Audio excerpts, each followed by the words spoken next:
An Okmulgee County mom is launching a campaign to try to change laws and help children who are being bullied at school after her son's death.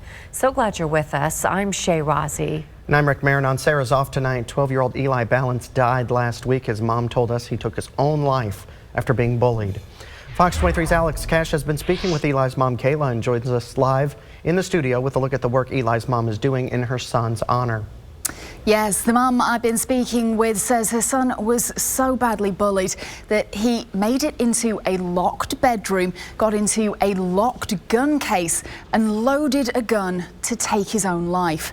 She's now calling for more to be done to stop bullying. We're going to work on legislation and change laws, because how many more kids need to kill themselves before the state gets it together and fixes it? Kayla Balance told me she's fighting for her 12-year-old son Eli's legacy. I always said when my son was little, and he even knew it, I always said, you are going to change the world.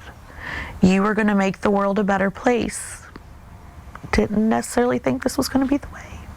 Kayla says Eli died last week, taking his own life after being bullied at school. I'm in a nightmare. It is hell. I go to bed tormented, I wake up tormented, and it's like a never-ending nightmare. One that we wish we could wake up from, but we can't. She says his organs are being donated to children aged between 1 and 9 years old. Most people are only allowed to donate 1 to 2. We were fortunate that Eli could originally save 6 lives, and then we found out it would be 7. Kayla says Eli was kind and giving and loved guitar.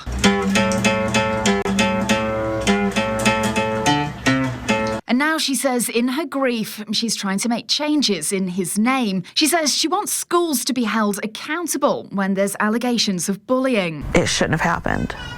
My son's death should not have happened. And, you know, the school needs to be accountable. Parents need to be held accountable for their kids' bad behaviors, because ultimately we are responsible for our children, not anyone else. But when they're at school, we expect them to get an education. We expect them to be safe and to be kept safe. Wearing a special t-shirt, Kayla says she's now launching a campaign called Eli's Love to try to change laws to stop bullying in schools and honor Eli. It's not hard to be kind. If you don't like someone, leave them alone.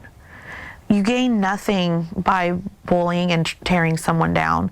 It just makes you look like a terrible person. And parents need to raise their kids better. Teach your kids.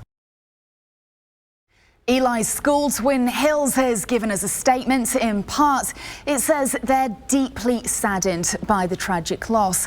It also says they take reports of bullying very seriously and that they have a comprehensive bullying policy in place that rigorously enforced to protect students.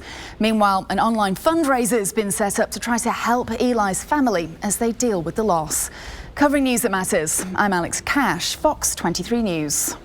Wow. Yeah. Thank you, Alex. I'm glad the mom talked, because it's so difficult when she's so fragile, but it's such an important message to get out there for every other family. And it's Christmas time. That's what is even harder. Than usually kids get excited, and it was just such a loss that this time of year too. So we want to make sure and take this time to remind you about the National Mental Health Hotline, 988. If you or someone you know needs help, call this number. There is always help on the other side of that number 24/7.